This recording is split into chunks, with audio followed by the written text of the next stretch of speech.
बिस्मिल्लाहिर्रहमानिर्रहीम, अस्सलाम वालेकुम। सियासत.पी के डिजिटल प्लेटफॉर्म है, उस पर इमरान रियाज का हाल ही में इंटरव्यू आया और बहुत ज़्यादा वायरल हुआ, बहुत ज़्यादा वायरल। लाखों लोगों ने उसको देखा और देखते ही चले जा रहे हैं क्योंकि उसमें बहुत से इंकशाफात थे।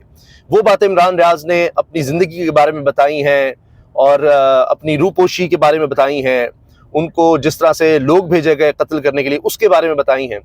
वो सब बातें बड़ी ऐसी हैं कि इंसान हैरान हो जाता है, इंकशाफात से भरपूर है। अब उसका दूसरा पार्ट सामने आया है और उसमें भी उन्होंने बहुत से राज खोले हैं, वो मैं आपके सामने रखता हूं। फिर इमरान खान साहब की रिहाई के हवाले से उन्होंने बड़ी दिलचस्प बात की है कि जेल का छोटा दरवाजा खुल चुका है इमरान खान के लिए, लेकिन इमरान खान कहता है कि बड़ा दरवाजा खोलो।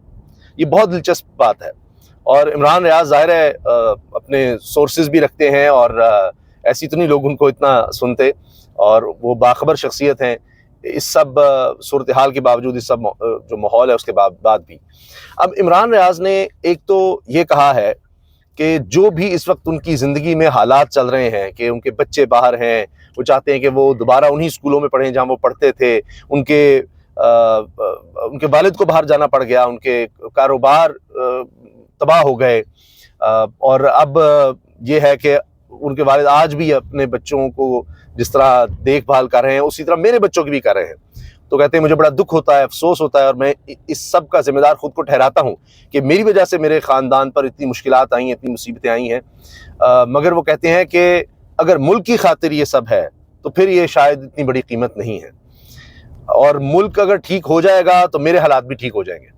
जब उनसे पूछा गया ये सब कब ठीक होगा, उन्होंने कहा जी मुल्क जब सही तरफ चलेगा तो मेरे हालात भी ठीक हो जाएंगे।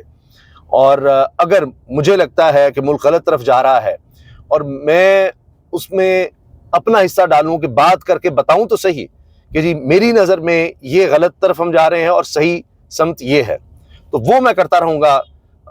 मैं अगर 1% भी अपने मुल्क के लिए कुछ कर सकता हूं तो मैं पीछे नहीं हटूंगा, चाहे जो भी हो जाए। फिर उन्होंने अपनी ज़िंदगी का एक अजीब वाक़या सुनाया कि एक दिन बहुत ही एमरजेंसी थी और अचानक मुझे कोई दरवाज़ा खटखटाना पड़ा। एक खातून आई, एक नौजवान था वहाँ, तो मैंने उनसे कोई मदद चाही तो उन्होंने फ़ौरन मुझे पकड़ कर अंदर कर लिया। यानी अब देखिए कि एक जर्नलिस्ट पर कैसे कैसे वक्त आ सकते हैं, कोई सोच नहीं सकता। जिस तरह उन्होंने 5 साल लापता होकर गुजारे, जिन हालात में गुजारे कि उन्होंने पिछले इंटरव्यू में कहा कि मेरी हालत इतनी ख़राब हो गई थी कि मैं एक शख्स पर जिस तरह उसने कुछ किया, कोई उससे बहस मुबाहिसा या बदतमीज़ी उसने की, कुछ किया तो मैंने उसको काबू करने की कोशिश की, नहीं हुआ तो मैंने अपना सर दीवार में या सलाखों में मार दिया और फिर खून ही खून निकल आया, यानी सर फट गया। और वो कहते हैं कि अजीब सूरत हाल रहती है कि इंसान सोचता है कि दोबारा कभी ऐसा ना हो और उससे बेहतर मौत है। यहाँ तक उन्होंने कहा कि अरशद शरीफ शहीद शायद बेहतर रह गए, मैं सोचता था कि वो शहीद कर दिए गए, वरना जितनी अजियत और जितनी तकलीफ लापता करके होती है कि अब तो कहते हैं ऐसी सी अद्वियात हैं कि आपको खिलाते हैं, आप हंसते हैं तो हंसते ही रहते हैं, रोते हैं तो रोते ही रहते हैं, आपके कंट्रोल में कुछ भी नहीं होता। तो ये सब उन्होंने बातें बताई और अभी तक वो डटे हुए हैं और यही कहा जा रहा है कि जिस तरह वो नामालूम मकाम से ये बात कर रहे हैं, तो बड़ी हिम्मत चाहिए सब बातें करने की। अच्छा, अब जो उन्होंने बात की इमरान खान के हवाले से कि जी जेल का छोटा दरवाज़ा खुल चुका है, इमरान खान कहता है कि बड़ा दरवाज़ा खोलो।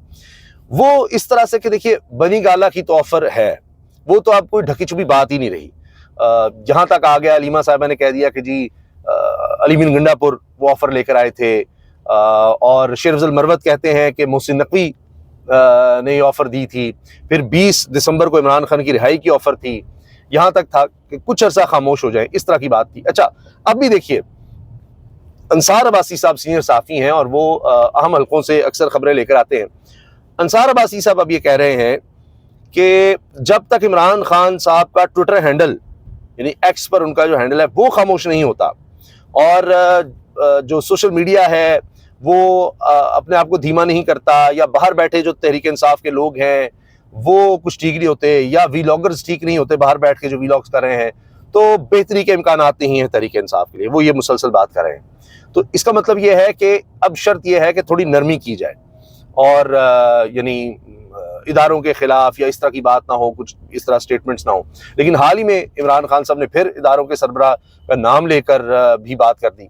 उसके बाद राना सनाउल्लाह साहब जो बड़ी अच्छी अच्छी स्टेटमेंट्स दे रहे थे हत्ता कि उन्होंने यहाँ तक कहा, जिसका इतराफ़ किया गया कि भाई ये राणा सनाउल्लाह ने बहुत बड़ी बात कर दी है और सच बात कर दी है कि जब भी बात होती है इमरान खान साहब की टीम की तरफ से मुज़ाकरात के हवाले से, जब भी वो आते हैं तो पहले वो बात करते हैं कारकुनों की, और उनको ये डायरेक्शंस इमरान खान ने दी हुई है। ये राणा सनाउल्लाह के अल्फाज हैं शाहज़ेब खानज़ादा के शो में कि इमरान खान ने डायरेक्शन दी हुई है कि मेरी नहीं, तुमने कारकुनों की बात करनी है। और कहते हैं कि ये बात साफ है, सीधी बात करनी चाहिए कि सबसे पहले वो इमरान खान की बात नहीं करते, वो कारकुनों की बात करते हैं, कारकुनों की रिहाई की बात करते हैं। तो ये एक बड़ी बात है। तो ये ऐसा इतराफ़ है राणा सनाउल्लाह का जिसने सारा बयानिया हुकूमत का कि जी ये डील चाह रहे हैं, ये तो ये कर रहे हैं, वो कर रहे हैं, फलां है, असल चीज़ इमरान खान की रिहाई है, वो पहली बात कारकुनों की रिहाई की करते हैं।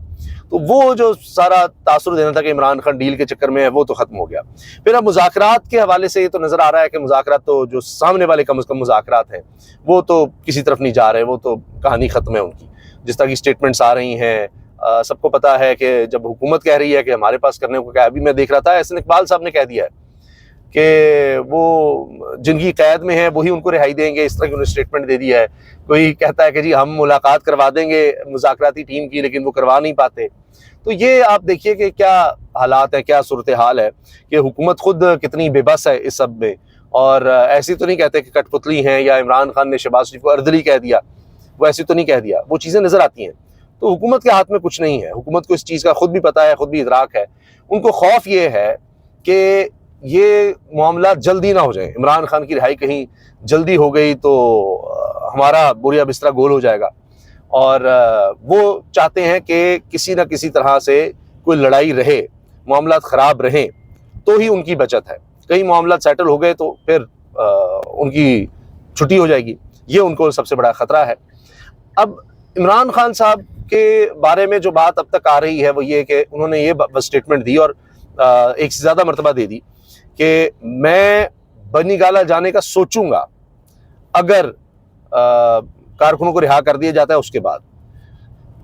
अब बहुत सी मुख्तलिफ खबरें हैं, कुछ सहाफ़ी ये खबर दे रहे हैं कि जी वहाँ पर इमरान खान को बनी गाला शिफ्ट करके वहाँ पर कैमरे भी लगने थे और कहा जा रहा था कि जी कैमरे होंगे ताकि हम आपको नोट कर सकें, देख सकें क्या गुफ्तगू हो रही है क्या नहीं हो रही। तो उसके बगैर नहीं, तो इमरान खान ने इस पर इनकार कर दिया।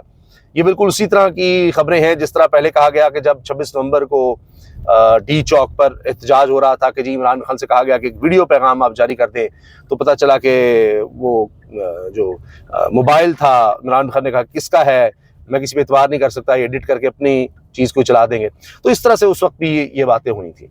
तो आप ये नोट कीजिए कि एक बात बड़ी वाज़ेह है कि पूरी सियासत सुबह होती है, दोपहर, शाम, रात, खबर सिर्फ अडयाला जेल से होती है, उसी के इर्द गिर्द सारी खबरें घूम रही हैं। और हत्ता के ये भी कहा जा रहा है कि कुछ लोग जो ताकत का महवर होते हैं हमारे पाकिस्तान में, वो खुद अब चाहते हैं कि इमरान खान की रिहाई हो जाए और जनवरी में ही किसी ना किसी तरह से हो जाए, इससे आगे बात ना जाए, क्योंकि उसके बाद फिर जब रिहाई होती है तो उतने ही ज़्यादा मसाइल पैदा होंगे या उसको डिफेंड करना मुश्किल हो जाएगा, जी अब किस तरह से आपने रिहा किया, क्यों किया।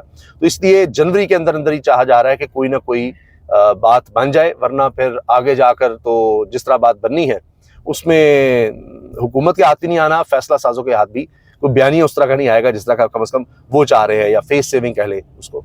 तो ये इस वक्त जनाब ताज़ा तीन अपडेट्स हैं। अल्लाह हाफ़िज़।